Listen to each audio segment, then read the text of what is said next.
Salam sejahtera Malaysia, denyut nadi suara rakyat bergema di channel ini. Jangan lupa tekan butang subscribe, like dan share. Malaysia kita punya, cintai Malaysiaku, kita jaga kita.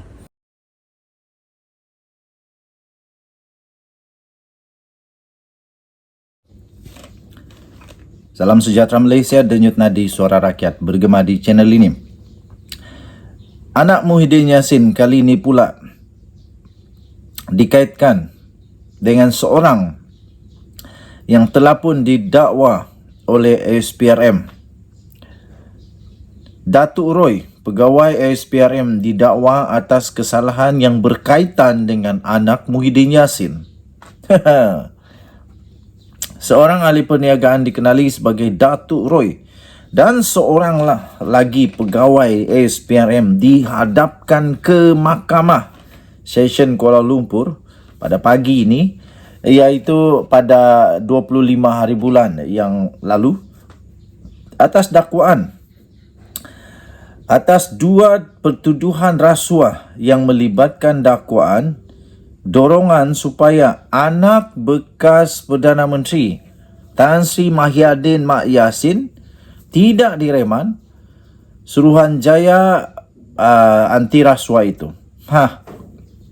Kali ini lebih dahsyat.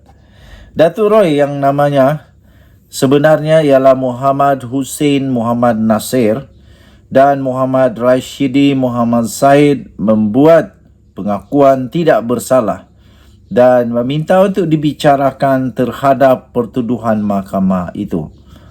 Beliau didakwa bersama-sama secara rasuah telah meminta rasuah untuk diri mereka atau bagi mana-mana orang lain untuk satu suapan wang tunai berjumlah RM400,000 Malaysia daripada Siti Dalena Berhan.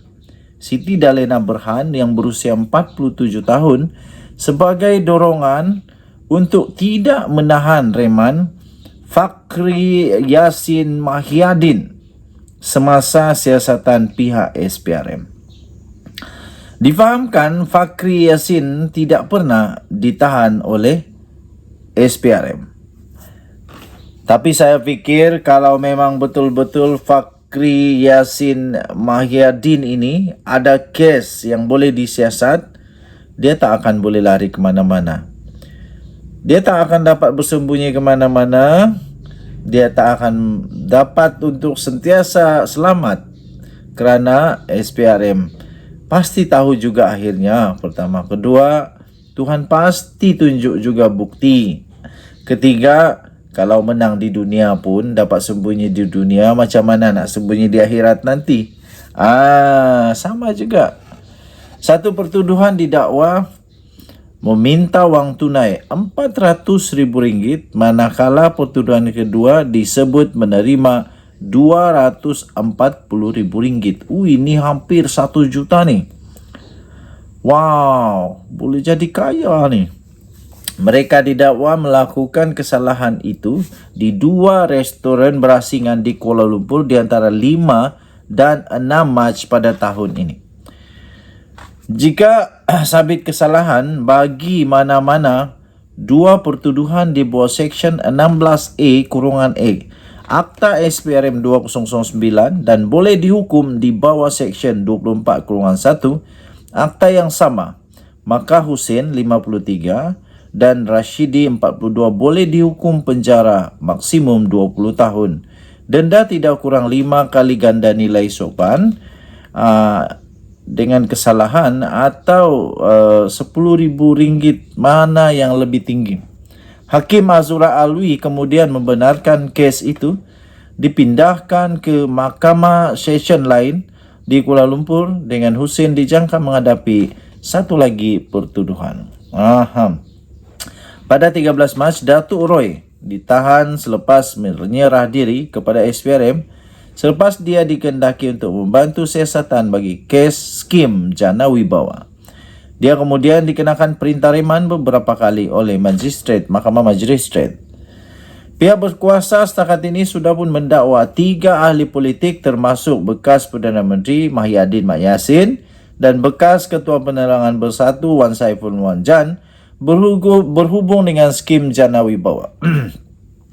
Skim Jana Wibawa asalnya dilancarkan kerajaan pada tahun 2020 sebagai satu cara untuk membantu kontraktor Bumi Putra yang terjejas semasa pandemik COVID-19. Malangnya apa yang dilakukan kita semua tahu. Denyut nadi suara rakyat bergema di channel ini. Jangan lupa tekan butang subscribe, like dan share. Bye-bye. Salam sejahtera Malaysia. Denyut nadi suara rakyat bergema di channel ini. Tiba-tiba tak kusangka ada lagi rupanya ada lagi isu adun lompat parti. Kali ini berlaku dekat tengah-tengah lah di antara utara dan selatan tanah air, di Perak, sehingga memaksa Menteri Besar Perak untuk membuat penjelasan berkenaan isu adun lompat parti pada hari ini. Okey, so apa sebenarnya yang terjadi?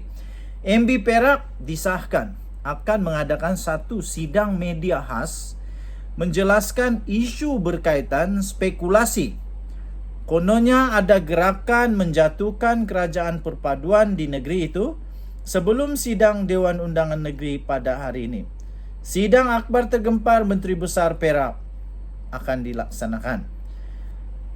Beberapa ahli Dewan Undangan Negeri Adun Perak mengesahkan bahawa Menteri Besar iaitu Datuk Sarani Muhammad bakal mengadakan sidang akbar tergempar bersama-sama dengan 32 adun penyokong kerajaan sebelum bermulanya sidang DUN pada Isnin, iaitu hari ini. Adun Behrang Salina Samsudin berkata, keputusan sidang media khas itu diadakan bagi memperjelaskan dakwaan daripada Ketua Pembangkang Dewan Undangan Negeri iaitu Razman Zakaria, yang kononnya terdapat bahawa beberapa adun bertindak berjumpa dengan Pesuruhjaya PAS Perak itu di tengah spekulasi wujud gerakan untuk menumbangkan kerajaan perpaduan. Ujarnya, sidang akbar diketuai oleh Sarani itu bertujuan untuk membuktikan semangat kebersamaan di antara adun penyokong kerajaan negeri, terutama 9 adun Barisan Nasional adalah sangat kukuh. Beliau turut menolak sebarang kemungkinan kononnya terdapat usul undi tidak percaya terhadap kepimpinan Sarani selaku Menteri Besar yang mungkin akan dikemukakan oleh mana-mana adun kerajaan negeri pada sidang DUN. Okey, so semakin hangat berputar-putar di Malaysia ini. Kononnya cuba untuk adalah gerakan macam-macam. Jadi ini buktinya nanti kalaulah Menteri Besar Perak ini dapat mengumpulkan 32 adun yang menyokong kerajaan ini dalam satu sidang media, ternyata Razman Zakaria Kantoi membuyuk lagi lah. Ataupun tiba-tiba berubah fikiran, mungkin kononnya ada adun yang berjumpa dengan Pesuruhjaya PAS Perak itu, tapi kalau tiba-tiba ada 32 adun yang tetap bersetuju untuk memberikan sokongan kepada kerajaan itu, maksudnya mereka sama ada itu cerita yang dibuat-buat ataupun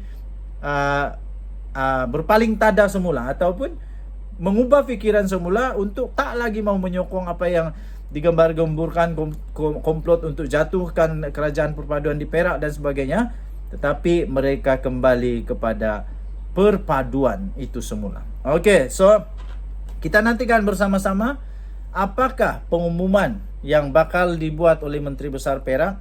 Adakah memang benar akan ada perubahan lagi di kerajaan Perak ataupun tidak? Kita tunggu. Denyut nadi suara rakyat bergema di channel ini. Jangan lupa untuk tekan butang subscribe, like dan share. Malaysia kita punya, cintai Malaysia aku. Kita jaga kita. Bye-bye.